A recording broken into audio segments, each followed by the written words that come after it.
وَإِنَّ يُونُسَ لَمِنَ الْمُرْسَلِينَ، اور یونس بھی اسی طرح اللہ کے رسولوں میں سے تھے، اِذْ أَبَقَ إِلَى الْفُلْكِ الْمَشْحُونِ، جبکہ وہ بھاگ کر پہنچا اس کشتی میں کہ جو پہلے ہی سے لدی ہوئی تھی۔ اس کو چونکہ اپنی قوم کو چھوڑ کر غصے میں بھرے ہوئے، ذهب مغاضبا، یہ ہم پڑھ چکے ہیں، یعنی اپنے قوم کے انکار اور کفر کی وجہ سے اتنا انہیں طیش آیا، اتنا غصہ ہوا غضبناک ہو کر، بس یہ غلطی ہوئی کہ انہیں انتظار کرنا چاہیے تھا کہ اللہ تعالیٰ کی طرف سے انہیں ایکسپریس پرمیشن ملے، واضح کہ اب ہاں تم اپنی قوم کو چھوڑ کر چلے جاؤ۔ اس کے بغیر رسول اپنی جگہ نہیں چھوڑ سکتا۔ لیکن یہ کہ وہ اس وقت جو ان کے اندر حمیت حق تھی وہ اتنے جوش میں آئی کہ بس ایک بات کا سہو ہو گیا، خطا ہو گئی۔ اب وہ گئے ہیں چھوڑ کر، تو پھر وہ غالباً وہی دجلہ اور فرات میں سے کسی دریا کے اندر کوئی کشتی ہوگی، اس میں یہ سوار ہو گئے۔ فَسَاهَمَ فَكَانَ مِنَ الْمُدْحَضِينَ، تو اس کشتی کا کوئی ڈولنے لگی، کوئی معلوم ہوا کہ ڈوب جائے گی، تو انہوں نے یہ کہا ان کے اپنے رواج کے مطابق، یا تو یہ کہ وزن کم کرنے کے اعتبار سے سوچا ہوگا کہ ایک آدمی کو تو یہاں سے اترنا ہوگا ورنہ پوری کشتی ڈوب جائے گی۔ روایات میں یہ بھی آتا ہے کہ انہوں نے سمجھا کہ کوئی غلام بھاگا ہوا آیا ہے اور اس کی وجہ سے ہماری یہ کشتی جو ہے یہ اب یہ ڈوبنے کے قریب آ گئی ہے، تو پھر اس قرآن اندازی کی کہ کون ہے وہ، اور قرآن اندازی میں نام حضرت یونس کا نکلا، تو انہوں نے اٹھا کے انہیں اور وہ دریا میں پھینک دیا۔ فساہما، انہوں نے قرآن ڈالا، فکان من المدحضین، تو وہی ہوا جسے دھکیل دیا گیا دریا کے اندر۔ فالتقمہ الحوت، تو اسے نگل لیا مچھلی نے، کوئی ویل ہوگی بڑی مچھلی، اور آج کل تم آپ کو معلوم ہے جس سائز کی ہوتی ہے۔ وہو ملیم، اور وہ ملامت زدہ تھے اللہ کی طرف سے۔ اب ظاہر بات ہے کہ جو بھی خطا ہو جاتی ہے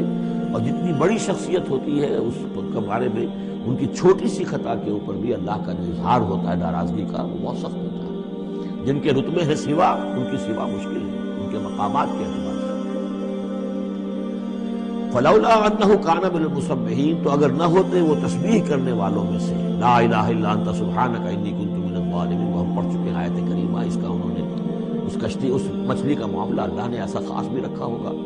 کہ کوئی اور ان کو جو ہے وہ ابھی ان کی موت وہاں واقع نہیں ہوئی، اس کے اندر گھٹن کی وجہ سے اللہ کے اختیار میں سب کچھ ہے، اور وہ وہاں زندہ بھی رہے اور تسبیح کرتے رہے۔ فلبث فی بطنہ الی یوم یبعثون، للبث، تو وہ رہتا،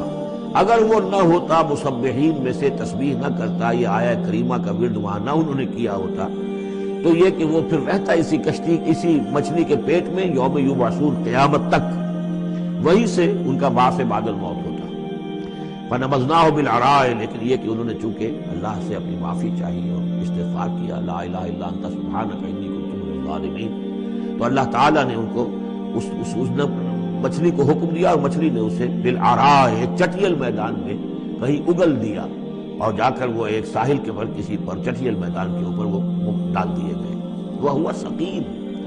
حالت ان کی خستہ تھی، مچھلی کے پیٹ میں رہے ہیں تو وہ ڈائجسٹیو جوسز وغیرہ نے آخر کھال وال کو جو کچھ کیا ہوگا، بہت خستہ حالت کے اندر وہ مچھلی نے اگل دیا، اب وہ چٹیل میدان پر پڑے۔ اب یہ جو ہے فَأَنبَتْنَا عَلَيْهِ شَجَرَةً مِّن يَقْطِينٍ، تو ہم نے اس پر ایک یقطین کا درخت اگا دیا۔ اس کی مجھے اس سے پہلے کئی تفاسیر میں تو نہیں ملی ہے بات، لیکن ہمارے ہاں ایک صاحب یہی کراچی میں ان کا انتقال ہوا چند سال پہلے، احمد الدین مارہروی،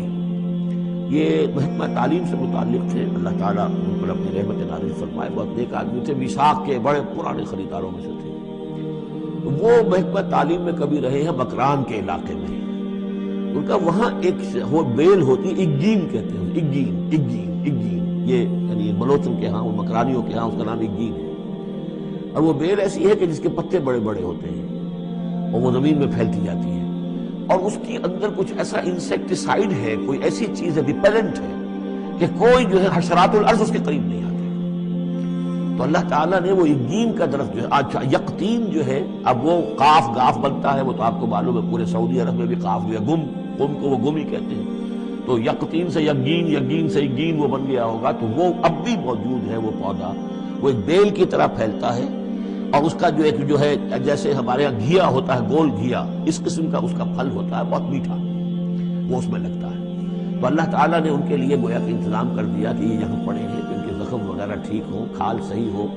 لہذا ان کے اوپر کوئی جو ہے حشرات الارض ان کو حملہ آور نہ ہو جائیں، کوئی بیکٹیریا نہ آ جائے، تو وہ چیز ریپیلنٹ جو ہے وہ اس کے اندر موجود تھی اگین کے اندر۔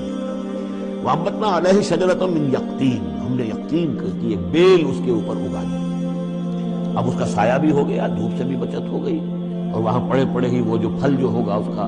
کہ جو اس اندر مٹھاس بھی تھی اور غذا بھی دے رہی ہے، تو وہاں سے ان کو وہ پھل بھی اللہ نے دے دیا۔ وارسلناہ الی مئۃ الف او یزیدون، پھر ہم نے انہیں ٹھیک کر کے یعنی صحت یاب کر کے پھر ہم نے انہیں بھیج دیا 1,00,000 انسانوں کی طرف۔ آیا یہ اپنی ہی قوم کی طرف واپس آئے ہیں یا کسی اور قوم کی طرف بھیجے گئے ہیں، یقین کے ساتھ معلوم نہیں ہے، لیکن یہ کہ پھر انہیں، اور غالباً یہی ہے اغلب کہ اپنی ہی قوم کے پاس واپس آ گئے جن کا کہ عذاب ٹل گیا تھا۔